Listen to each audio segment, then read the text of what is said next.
हमारी संस्कृति, हमारे संस्कार सदा रहें हमारे साथ। सब्सक्राइब करें तिलक। गुरुदेव, गुरुदेव, मेरी रक्षा कीजिए गुरुदेव, मेरी रक्षा कीजिए, मेरी रक्षा कीजिए।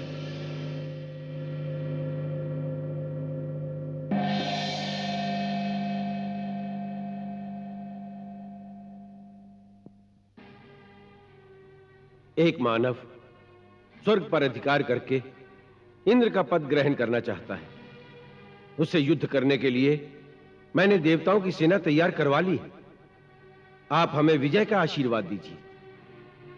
देवराज इंद्र, आप जिस मानव से युद्ध करने की तैयारी कर रहे हैं वो कोई साधारण मानव नहीं है, एक महाप्रतापी शूरवीर है। हमारे विचार में उसे अस्त्र शस्त्रों से पराजित करना दुष्कर हो सकता है। आप नहीं जानते कि इन रघुकुल वंशियों में सूर्य का अंश है। फिर इन्होंने सदा ऋषि मुनियों की सेवा करके उनके विज्ञान का भी पूरा लाभ उठाया है। इनके पास अस्त्र ज्ञान भी उत्तम कोटि का है, इसलिए उनसे लड़ना बुद्धिमानी नहीं।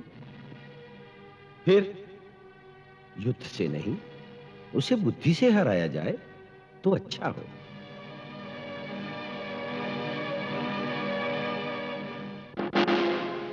वीरों, आज सारे संसार में ऐसा कोई नहीं जो तुम्हारी वीरता के सामने सर उठाने का साहस कर सके। तुम्हारे आक्रमण के वेग को सहना देवताओं के लिए भी संभव नहीं। इसलिए हमने आज इंद्र पर धावा बोलकर तुम सबको स्वर्ग का अधिपति बनाने का निश्चय कर लिया है।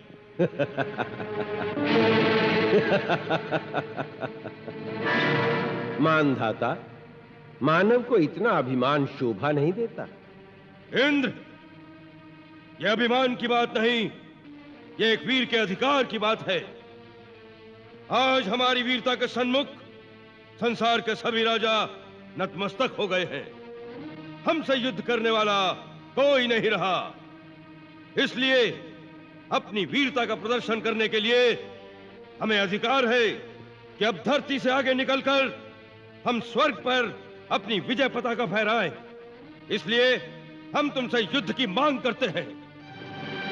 मानधाता, ये तुम्हारा भ्रम है कि तुमने इस धरती के समस्त राजाओं पर विजय पाली है। यह भ्रम नहीं। बताओ, कौन है इस धरती पर जो हमारे अधीन नहीं है? लंकाधिपति महाराज रावण।